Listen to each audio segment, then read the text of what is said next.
us.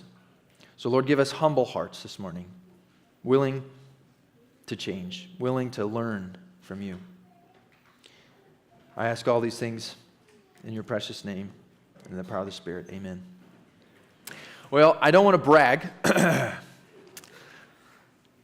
don't, all right? But I'm a pretty good friend, one of the best there ever was, and I'm going to prove it to you. I'm going to prove it to you with this story. Well, I used to work at a mine, and there was a chemical plant there, and every fall we would have to cover these giant vents on the top of the plant to keep the heat in, because Wyoming is bitter cold. And anyway, giant vents, and it took days and days to do it, cover them with plastic. But it was a two-man job, and so I'm working with my friend Tony. Tony and I have known each other a long time, and we've worked together a lot, and we're good friends. And we get in this cherry picker. It's about 120 feet up, so it's up there. We get in this cherry picker, and we're going up and up and up, and it moves pretty slow, and I noticed the further up we go, the tighter Tony's grip is getting, and the wider his eyes are getting. And so by the time we get all the way up there, this guy is just plastered in the corner of the entire platform. He's just holding like this, and he got a little bit lower every time. And so I'm like this. I'm like, Tony, you all right? He's like, yeah, going good. And I'm like, I'm a good friend, and I want to help this guy, And I'm thinking, it's okay. How can I help him? How can I come up with an idea? If I scare him enough, then he won't be scared anymore, right? Like I said, I'm a good friend. Now, when you're going up, there's just a little switch off to the side of the stick to raise the boom, and it's one that takes the whole platform and just tilts it like that. So you see where this is going. And I think, I'm looking at my options, and I'm like, as a friend, this seems to be our best choice. And so all at once, I hit that little switch, and I just scream as loud as I can. And what happens is if you don't see it coming, you definitely feel like you're plummeting to your death. And that's what happened. And he hit that platform so hard, and I was dying laughing. I was laughing so hard I was crying, and he was just crying. I'm trying to help him. He didn't think it was as helpful, and it came back to bite me eventually, because then he wouldn't get up and help the rest of the time we were up there. And that's what you get for trying to help people out. It was really rude of him. Believe it or not, Tony's still afraid of heights. I don't know what happened, but fear can paralyze you, especially if you have a friend like me. But it paralyzes you. It can root you down. You can get sunk down, stuck, and all of a sudden you're sort of controlled by this thing. Fear, it can overwhelm you, and in most of the time, if it's not involving heights, fear it sort of boxes you in, so you don't want to ask for help. There's shame related to that. So now you're afraid, you're ashamed, you're too afraid to ask for help, too afraid to open up, too afraid to seek maybe somebody who's done this before, and you get more and more isolated, too ashamed of what you've done or what has been done to you. You get stuck. And if you're sunk down in that fear, your only choice then is to just kind of cope. You just come up with different ways to deal with that fear. Almost always they're unhealthy, but that's what you do, is you try to just figure it out a little more. It's not a long-term plan. But Jesus shows up and he offers us a different option. In fact, he says you don't have to stay sunk down in that fear. You can move forward. You can take steps. You can grow. There's hope to move forward if you step out on faith. So what we're going to be discussing today is that you can't step out in faith if you're sunk down in fear. You can't step out in faith if you're sunk down in fear. And that's number 7 on that Mark half sheet if you're keeping track. But you can't step out and do what God's asking to do, to take the risk, to put yourself out there, to do hard things. You can't make that growth if you're too consumed by the what ifs, you're too consumed by the idea that my brokenness, my fear that enslaves me is more powerful than what God is promising me, you'll never be able to move forward. You can't step out in faith if you're sunk down in fear.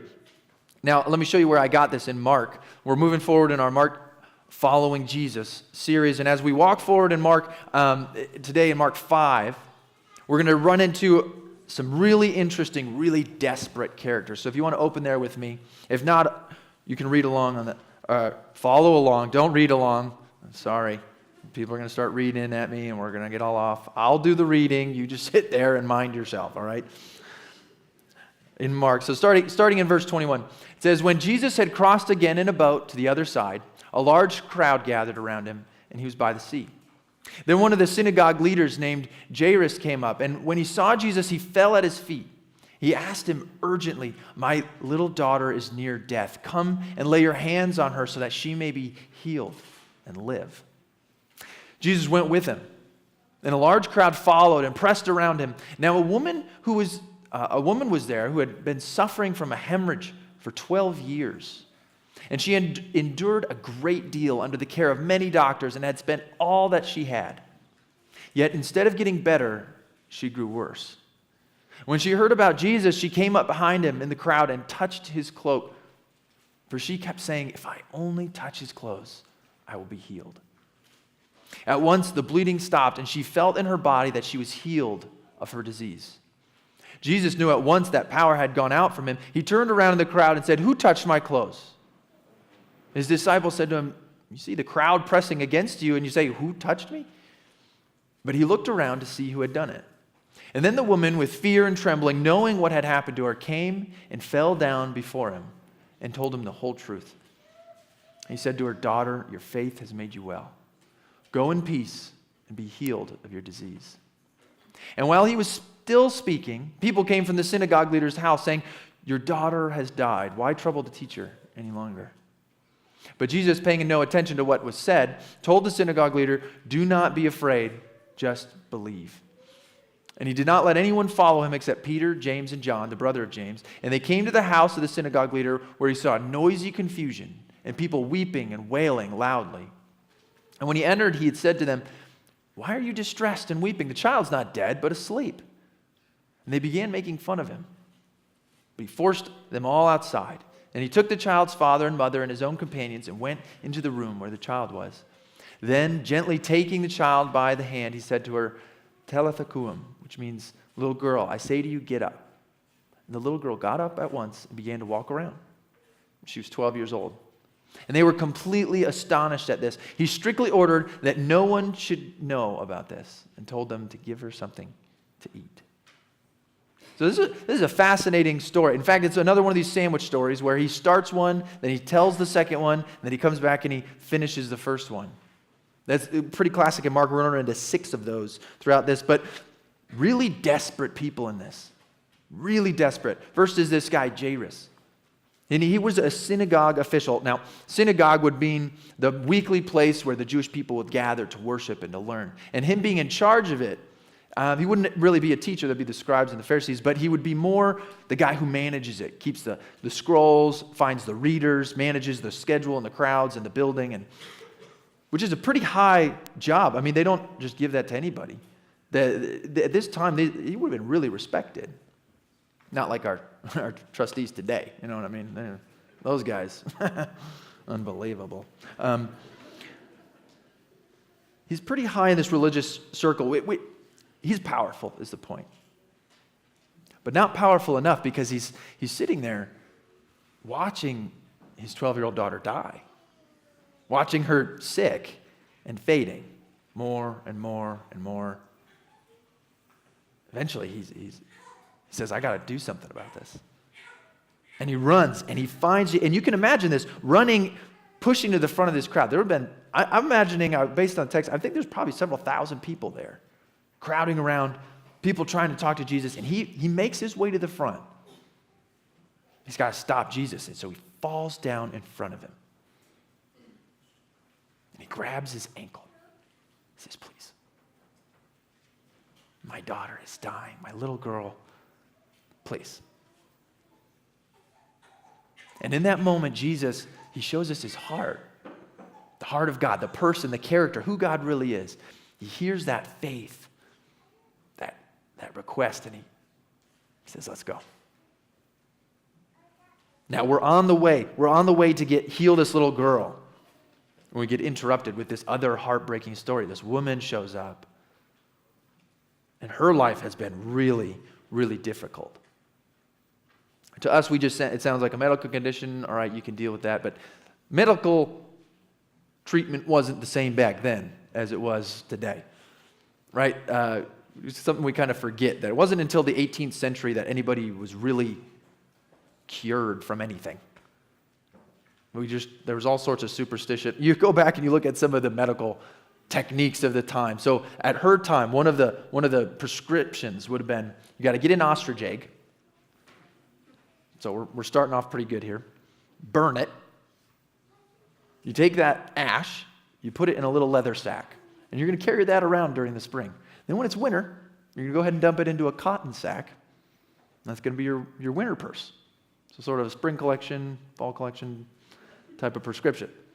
That was what they thought would make them better. I don't know why, but this is the sort of stuff that she's spent all of her money on. And she keeps getting worse and worse and worse. So she's being harmed here, like that. This disease is winning. She's spent all she has. And this is what would be considered ceremonially unclean. Now, we've got to wrap our heads around that a little bit, because that's not something we really are familiar with. In the Old Testament, people would be unclean, right, from sin, but there's also ceremonially unclean, where things would happen just in the course of life that would render you for a time, look, you're unclean to come into worship, to be a part of what we're doing here. Even things that are just daily life sometimes. So, whatever, you have a baby, or you touch a corpse, or you touch a dead animal at a certain time. There's these rules, these laws, and you're like, well, why? That's really specific and kind of odd. They were designed to paint this picture that says, this is how holy God is. And so if you were sitting outside the camp, and you're like, man, I just buried my friend, and all I did was touch his body to put it in the grave. And that means now I have to leave. I have to go stand outside the camp for a day. And I have to do a certain type of washing or offer a certain type of sacrifice. And it forces you to realize, like, wow, sin really corrupts. Death really is so evil. God really is so holy that these two things can't even exist together.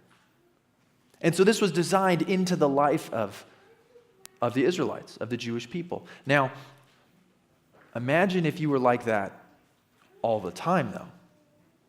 If you were always ceremonially unclean, well, that means you can't touch anyone. It's not just for a day, it's all the time. You can't be in the house with your friends. You can't work basically anywhere. People can't sit where you sat. People can't be near you. It would destroy your relationships. All of a sudden, this concept of like how bad sin is applied to your whole life, and you're ostracized. You can't go to worship. You can't. This is a hard life. She's been doing this for 12 years. But she hears about this guy, Jesus. And she believes. She believes. And so as she starts making her way into the crowd, I mean, you have to imagine this. People would know her. I imagine she would probably have like veiled her face and stayed low. And Jairus comes up, he falls down in front of him, in front of Jesus. No, she's not her. She sneaks in from the back. She's trying to be quiet. She doesn't want somebody to notice. She doesn't want somebody to call out her shame. But she believes, if I just touch him. Jesus is enough that if I just get a little bit. And she was right.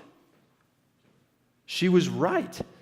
She touches him and she felt it immediately. She was healed. And Jesus felt it too. He's like, who was that?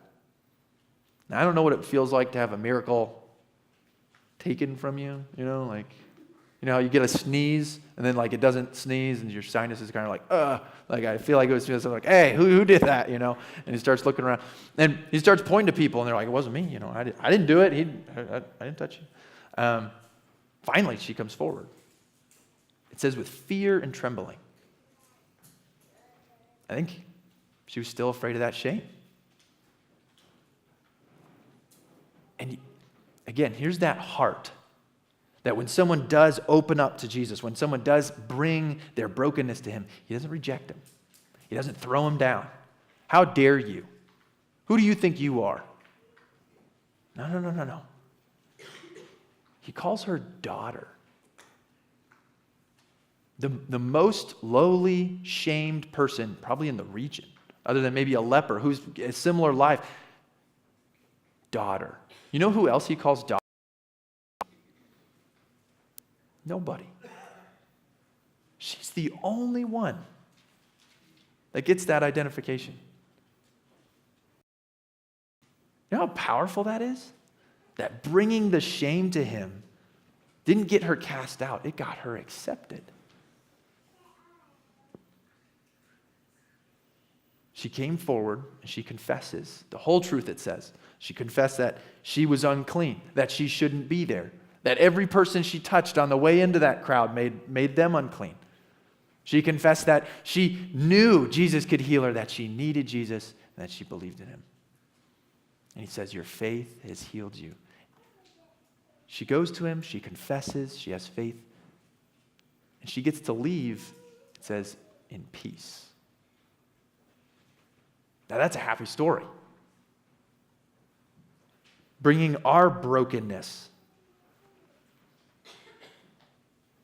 Don't believe the lie that you're too broken for Jesus. Don't believe the lie that you can't trust him with your shame. He's the only person you can. He's the only person that will recognize the shame and actually be able to take it away from you. Don't stay sunk down in that fear. Too afraid to step out in faith and say, I trust you. Because he's enough. He's enough to make you whole. The word saved in Greek, that actual word, the literal translation is to make whole. To take broken things and make them whole again. If we're willing to bring our brokenness to Jesus, he'll make it whole. He can make us whole.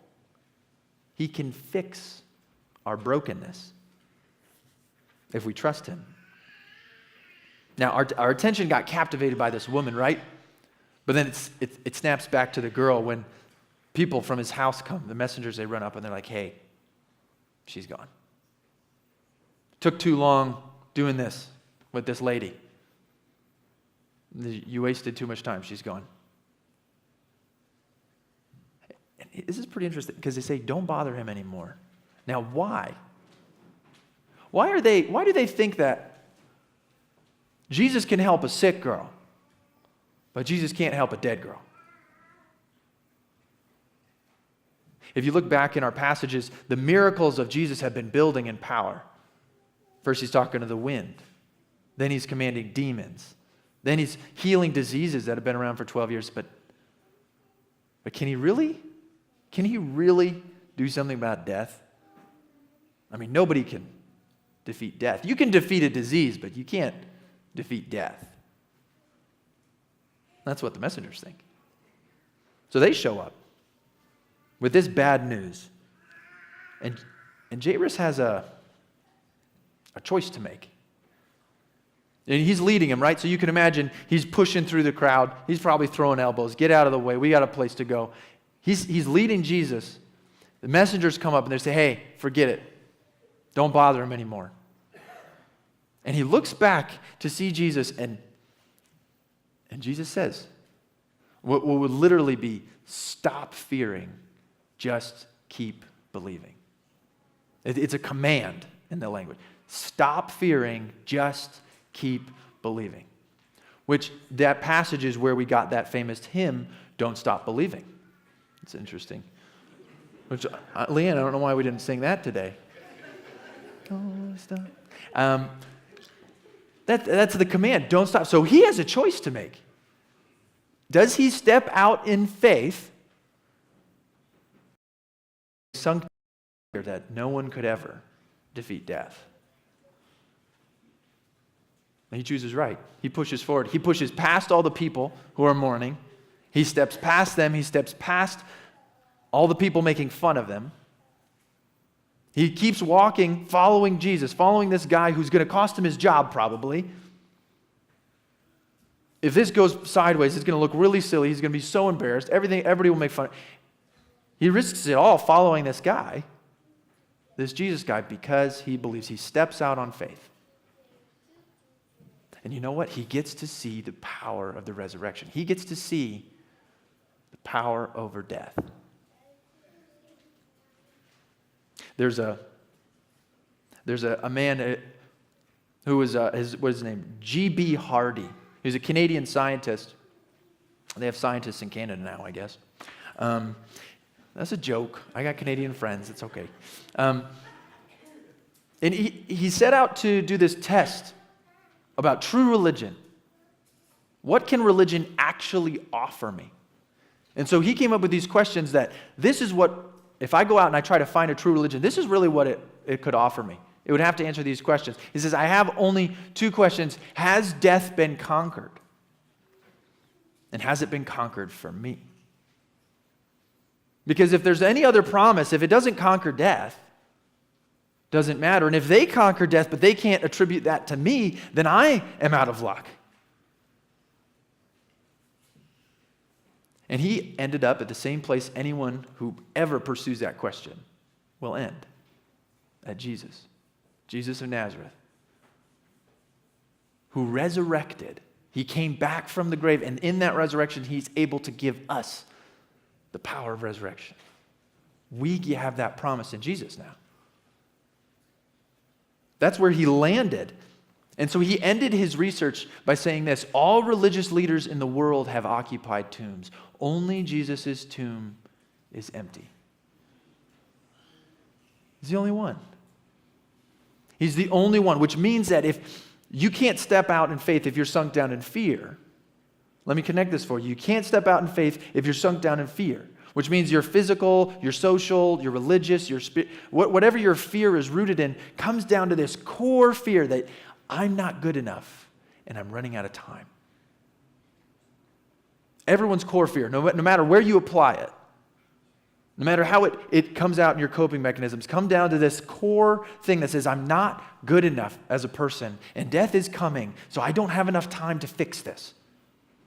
And I'm going to get found out, or I'm going to get discovered, or people are going to rely on me and they're going to get let down. I'm never going to experience what I actually should. All those fears come down to that same thing. But if you know the person who has conquered death and can make you whole, then this isn't a problem anymore. If you know the person who has conquered that death and conquered it for you, then the timeline of death doesn't matter. And if he can make you whole, then that means you get to step out on faith, even if it costs you everything, because you know where this is going in the end. His tomb is empty, which means one day our tomb will be empty. See, the biggest lie that fear tells us is that you're the only one. You're the only one struggling with fear, with that anxiety, with that manifestation of fear. You're the only one. And if you're isolated in that, you begin to think it's just me. You forget about the rejected, shameful woman in the story. You forget about even the high, mighty official in the story who both had the same fear that we deal with. You forget about me, who deals with fear. You forget about all the people in the pews around you who are. You just think it's just me. But it's not. In fact, we all do. In fact, we do as a church. Let me prove that to you. Here, let me shift gears for a second. Can we celebrate for a minute? Can we celebrate for a minute that we're hiring an associate pastor? Can we get a round of applause for that? This is exciting. I'm so thankful for this. I'm so excited about it. Associate pastor is going to be his title, and he's going to split his time evenly between worship and youth and small groups, things that he's passionate about, that he has excitement and vision for. So really excited that we get to do this. Now, with every opportunity to step out on faith, it's a shared opportunity to fail and to start fearing. Just like Jairus, he could step out in faith, or he could stay in fear. This is a wonderful, beautiful opportunity. I'm so thankful this is happening. It's exciting. We see God growing this church numerically and spiritually, and we're saying, how do we best manage that? How do we best steward that growth? How do we make the biggest impact we can in our communities and around the world? And God leads us this way to hiring Gabe and Georgia. It's so exciting. But with that step of faith, and it is a step of faith, right? We've never done this before. There's the opportunity for fear. And for us, in this instance, it comes with the question, what if? Well, what if they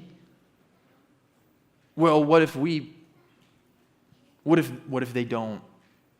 What if we don't have enough? What if? And pretty soon, we're halting our steps. We're saying, well, we know God can do a lot of things, but that one seems a little too crazy. I don't know if we can trust him with that what if. This is just an opportunity. It happens every day in your life. It happens in my life. It happens to us as a church. That's my point. We share in the temptation to stop what we're doing, to stop being obedient, to stop stepping out on faith because, that's scary. That's scary.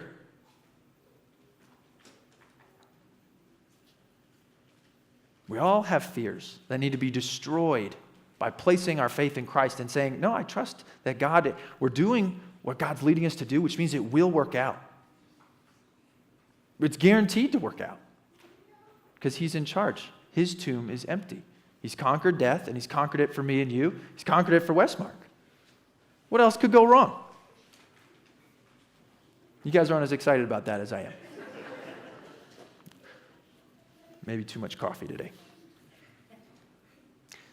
We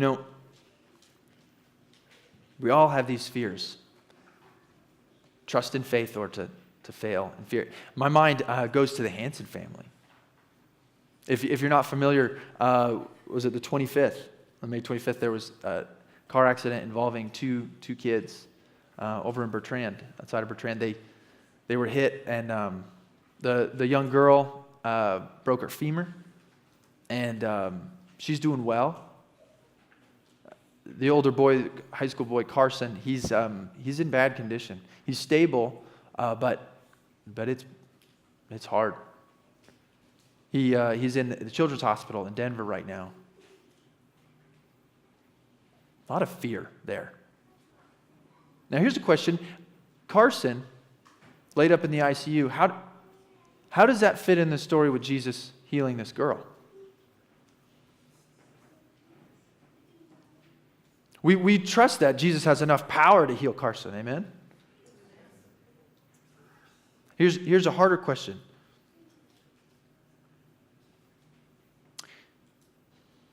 Do we still trust Jesus if he doesn't heal Carson yet? Is he still good if this situation doesn't work out exactly how we want it? Well, that's harder, isn't it? But here's this challenge. Because you might not know them. You might say, okay, well, apply it to yourself. When you're suffering, when your loved one, is God still good? Is Jesus still powerful?